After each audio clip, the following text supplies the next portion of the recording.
Okay, I decided to give you all some context for why I said I should run away from Barbados, right? And I know that I gotta be careful because I am Barbadian by descent. And what I mean is that my father was lecturing at Mona in Jamaica when I was born, but my parents are both Barbadian. So I don't belong nowhere. The Jamaicans won't have me. I'm gonna tell the Bajans that I was born there but didn't spend a lot of time. Them just tell me that I ain't Bajan. So all I can say is that from my experience, no matter where you go in the world, there's the good and the bad. And I like Barbados because it's easy to strike up a conversation with anybody.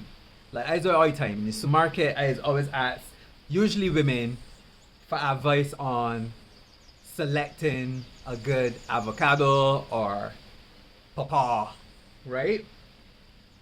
But I would tell you that and the weather, I like that.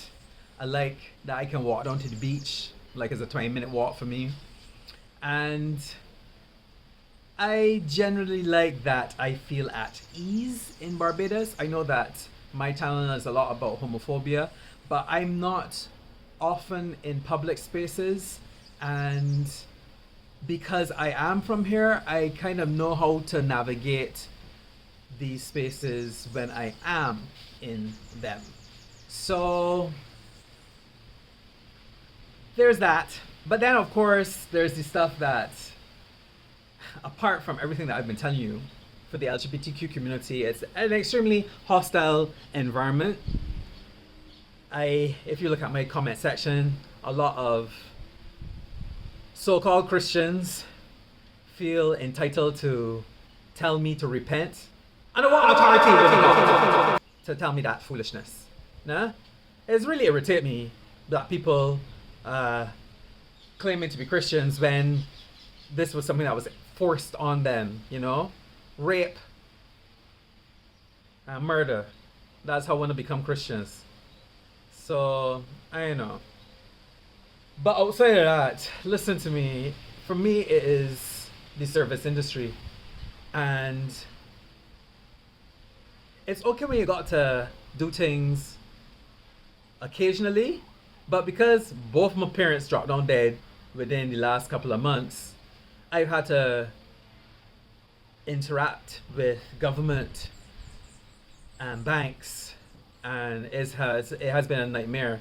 I went to RBC in Whole Town, Sunset Crest, and waited 2.5 hours in a line, right? Went to reception to tell me, no, you gotta get in line for this, because it was some letter that was going around saying that you needed to update information. If not, you would not have access to the account, right? So I decided that I gotta update my mother information. I get there after 2.5 hours because, mind you, this has happened before, right? And you can't complain, because when you complain, you hear, oh, well, everybody waiting in same line. So, you know, Barbados, small place, pressure to conform. So you gotta do what everybody else doing. If not, you're an outcast, right? Anyway, you get to the top of the line. No sorry for the wait, none of that. Why? Because this is normalized. What is normalized? 2 wickets out of 8. 2. I said 2, but it was one person, right? And then when later on somebody else showed up and replaced somebody. Sorry, the 2 people were one person at the wicket and like the manager as well was working. Out of 8 people. Explain this to me.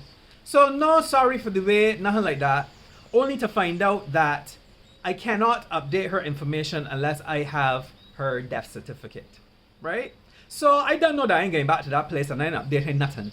That's how I work in nowadays. Whatever I could get away with, I get away with. Because I would like to see them not give me access to this account.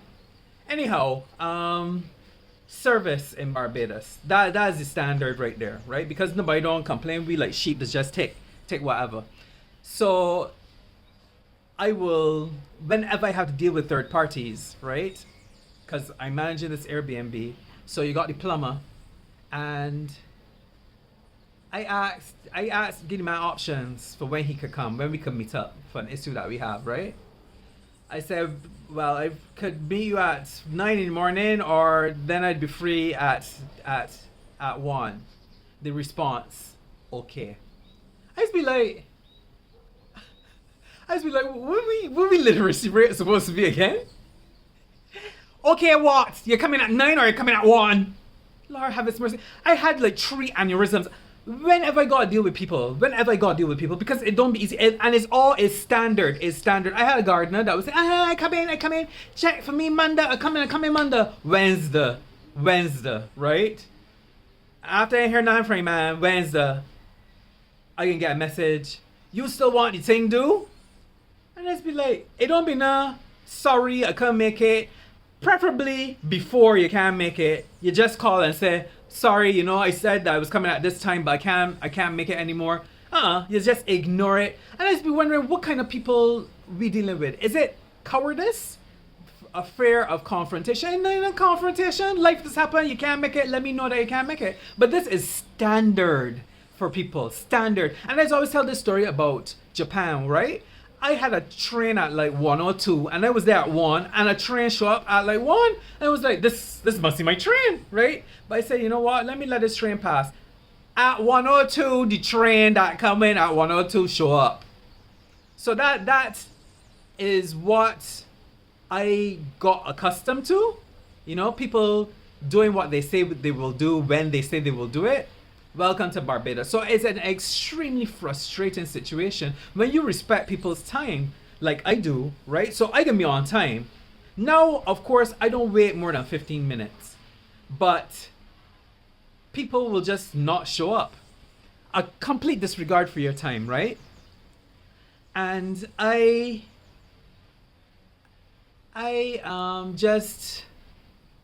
feel like I have had enough of it. So it would either be me living off-grid, so I ain't gotta deal with nobody at all, or moving to a country where you're dealing with professionals, right? Where there's systems in place, where people know what they're doing. Because, for example, I go into the registry at the courts to find out if my mother left a will, right? I get there and... Well, there were a couple of stages. First I called and I was told that all I need to do was to take in an ID. So I showed up with an ID because, again, I just want to know if my mother has left a will. A very rude young lady tells me you have to have a death certificate, which is fine. So then I proceed to ask a couple of other questions. Is this something that I can do online? You have to have a death certificate. I was like, okay, I understand that, and then I asked another question. You have to have a death certificate.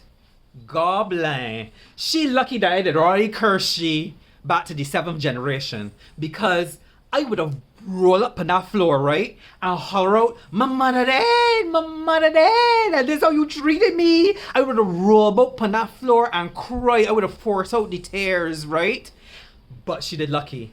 I said to myself, you already cursed she back to the 7th generation. Let she enjoy this moment.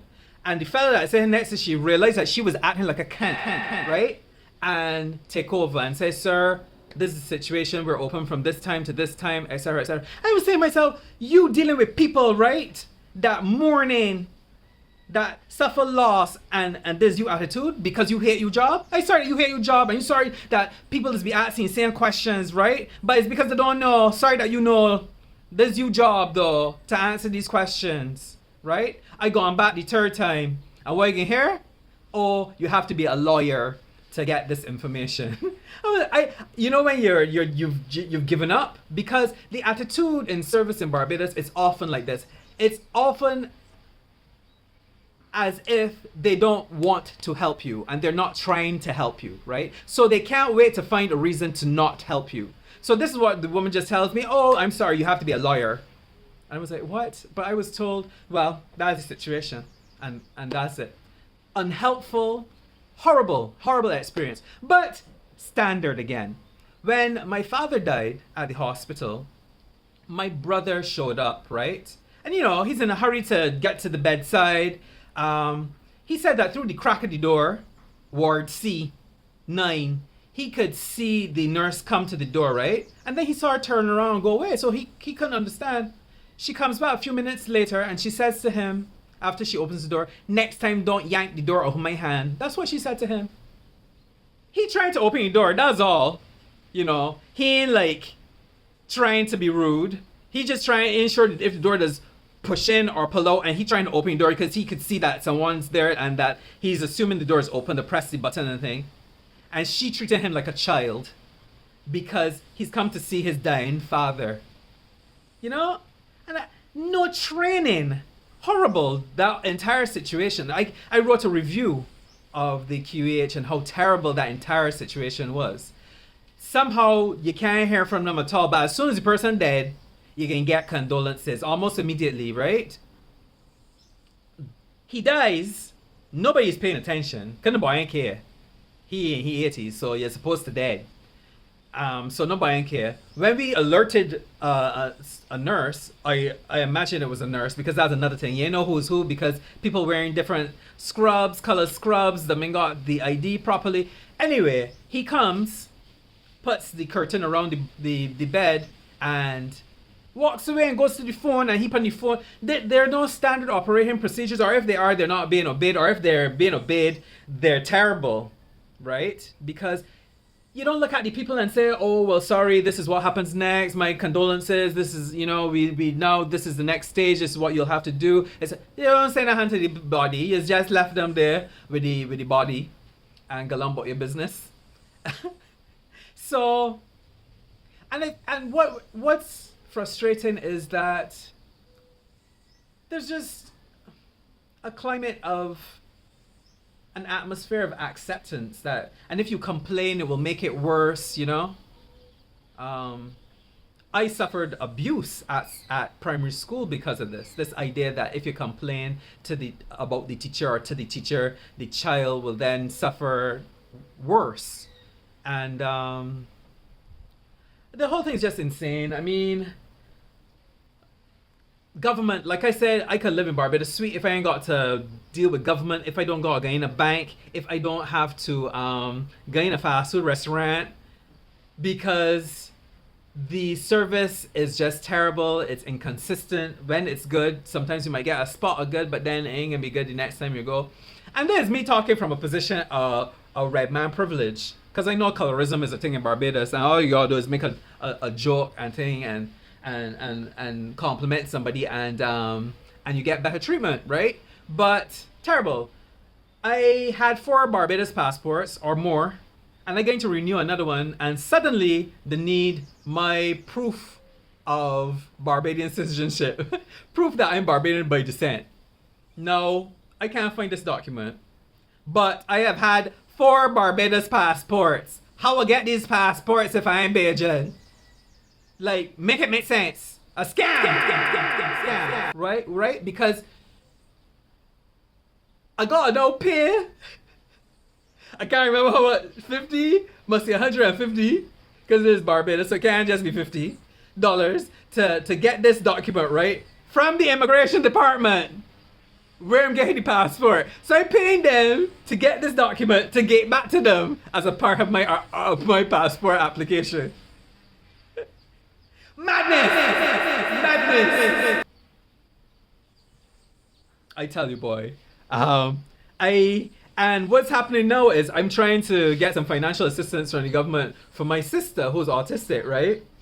And I suspect a similar thing can happen because I come across a document applying for the document for this proof of descent, Barbadian by descent, right? And I found another document saying that she's registered and this is her registration number, but I haven't found what I suspect is a document with her picture on it. Which is gonna be a whole another bundle of foolishness because my sister ain't nobody that's sitting down for no photo. So I don't know how this photo can get taken. If somebody gotta come here to take this photo. She has a Barbados ID though. Like, when I'm trying to help, really? When I'm trying to help? Well, help then. She got a Barbados ID. I ain't able.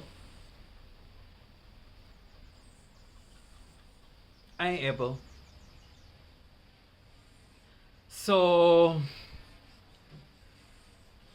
I guess I just wanted to let y'all know that, you know, ain't only being gay in Barbados, where you gotta deal with the hostility and you gotta be making all kinds of calculations because you ain't know if somebody gonna hit you in your head with a big rock, right? Is also just getting things done. If you gotta deal with third parties at all, you're in trouble. You're in trouble. And it's just is extremely frustrating. But I think where are you going? Because if you go to Latin America, you must gotta deal with the same thing. You gotta deal with a similar sort of thing in a lot of countries. But you must gotta go to Switzerland.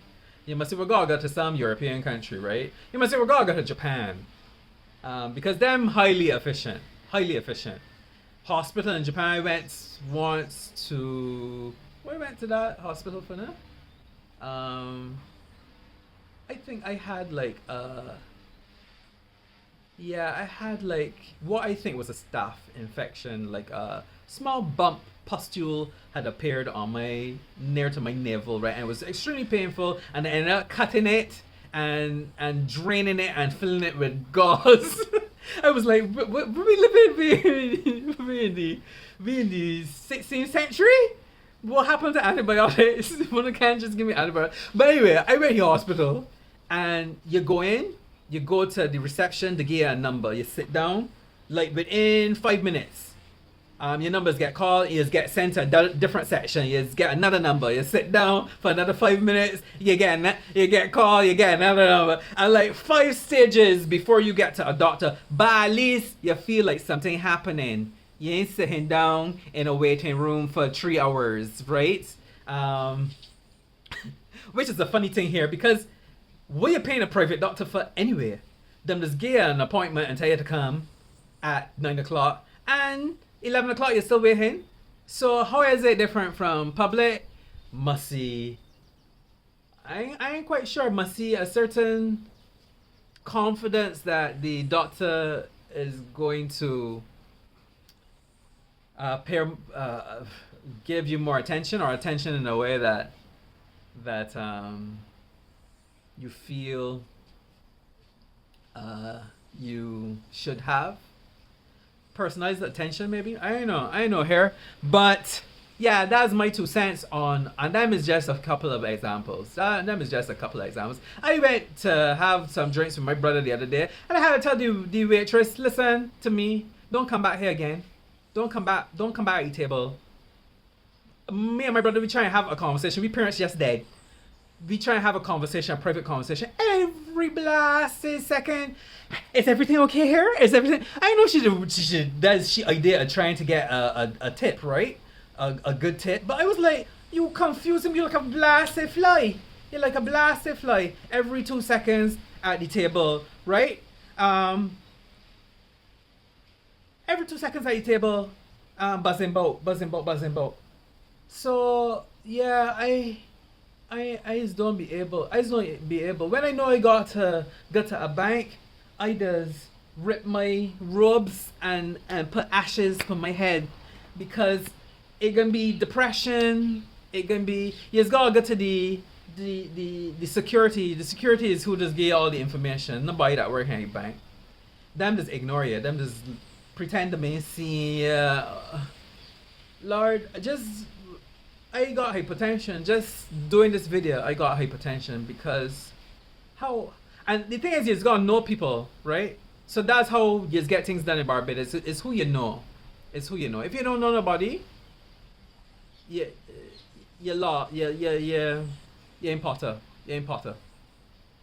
But yeah, so my advice is to get out early and stay out, because my mistake was to come back, right? I came back because I full bird like me, living in Brazil, right, and seeing the closeness of the relationships between parents and the children. I need to work on my relationship with my parents, and I come back, and within 2 seconds, because my father had like renal failure at some point, and I came back, and within 2 seconds, I realized my mistake, because he said to me immediately, "Oh, Sonny, pick up this thing for me, get that thing for me," which was what that relationship was. Would talk to you when he wants something do, right?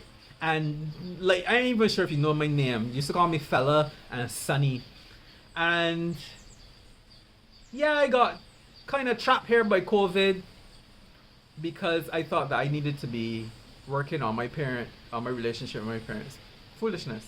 I needed to be living my life, and which I was doing, but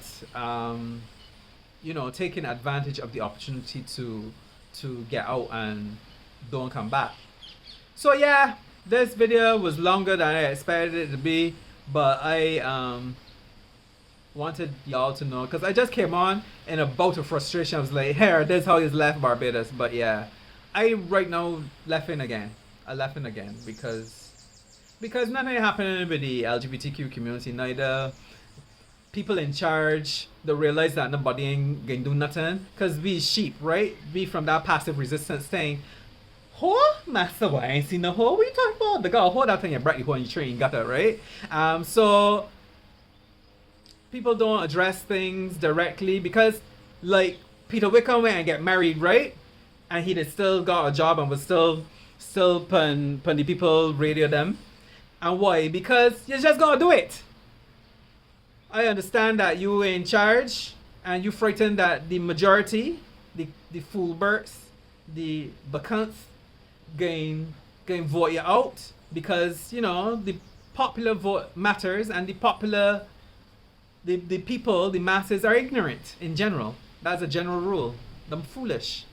So they have a lot of archaic ideas. And you have to just do what needs to be done. And that just sounded very dictatorial. And I know already that they'll be saying that Mia is a dictator. But yeah. Let me not go any further with that, just because sometimes it does feel like you can't really wait for foolish people to make good decisions or to evolve. You gotta do what's best for everybody. And what's best for everybody is inclusion and acceptance of differences, because especially when them don't affect nobody in any meaningful ways. So yeah, that's it. I done. I gotta go where I feel accepted, where I feel like the work that I put in means something. Cause I just be like, when I get upset when somebody gets shoot, right? But from young, I in a dance all listening to shot the Batty Boy and Chichi Man this, and yeah, you don't care about we, and but let somebody child get shoot, or somebody get shoot, some straight body get shoot, right? And then suddenly is hear about gun violence, right? I ain't able, when I don't appreciate the gays and the LGBT, the alphabet people, when I don't appreciate alphabet people, and when the good service is coming from them. That's the funny thing. This is the irony of it all. Anytime when I got good service, it's the bullers. Anytime when I got good service in the hotel industry, it's the bullers. In general. So yeah, anyway, I tired. I just remember one thing. So for months now, on mornings, I was going to the Mandela Freedom Park by the University of West Indies to practice capoeira. There's a covered area, so during the rainy season, I can practice and not get wet. One morning, guards show up. And the one in charge, angry. I do not know why he was so angry. Hostile. Told me that I couldn't use the area. Now, when you see this place, there are no boundaries. There's no fence. It's right next to the road. Anybody can walk onto this property. No one's ever there, by the way.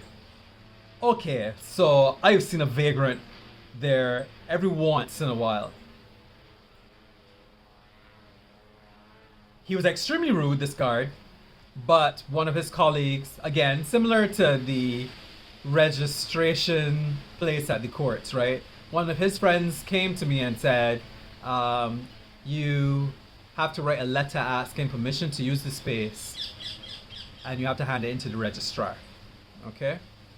Mind you, all the time I smile up in the face, I planning to go back there because they may see me in months, right? So I figure, you know what, I can just keep coming because nobody gonna be there at 7 in the morning anyway. But I said, you know what, let me just go through this process just to pretend that I'm playing along. Because I was kind of curious, actually, to see what would happen. I mean, nobody uses the place, but it's their space, although it named Freedom Park. So I figured it was free for everybody. You know, like, nobody uses it. The university students don't use it. Anyway, and what am I using it for? For myself, right? I'm not holding conferences and charging people. Anyway, I write a letter. Well, ChatGPT write the letter, in all fairness, because I wasn't gonna spend any energy on this. Then get it print $1, by the way, to print a page in Barbados. $1. Take it to the registrar's office. The receptionist takes it and she says, okay, we'll get back to you. Before I get home good, there's an email saying that they will not allow me to use the space because they're not allowing anybody to use it.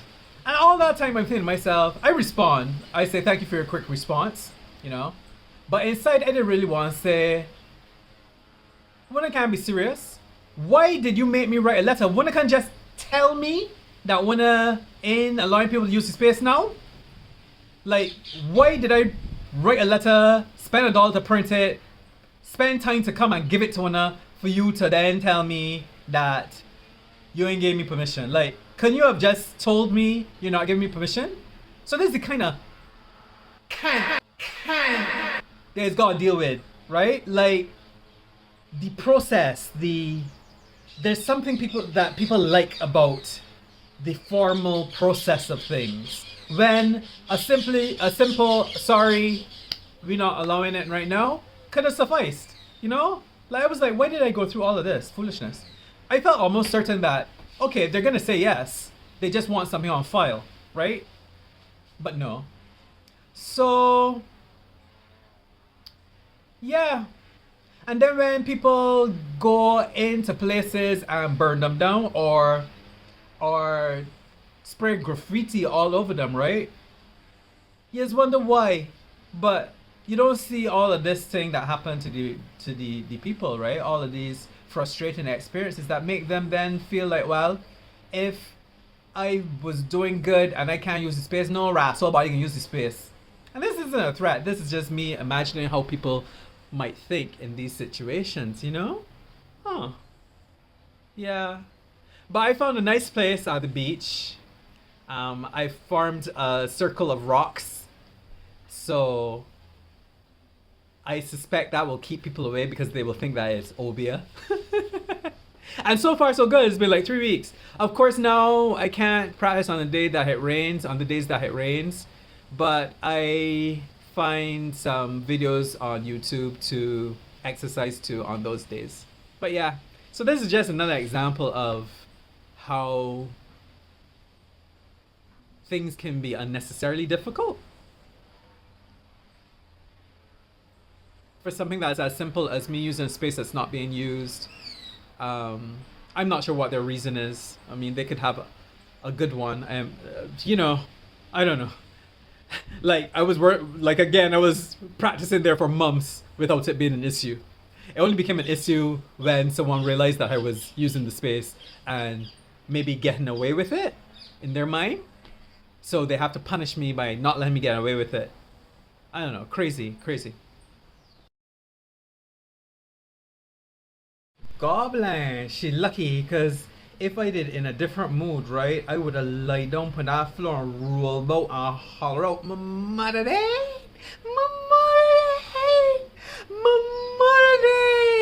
and this is how you treated me. That's why I would have do roll about, and then I would have pee on every countertop. I would have pee on every object in that place, including the guard that come in to arrest me. I would have peep on everything. She's so lucky that she friend, she colleague, tap sheep on she shoulder. Oh, hard foot. Can't cut her. She just shave the husk off. She heals. That's what she used to do. She shaved the heels.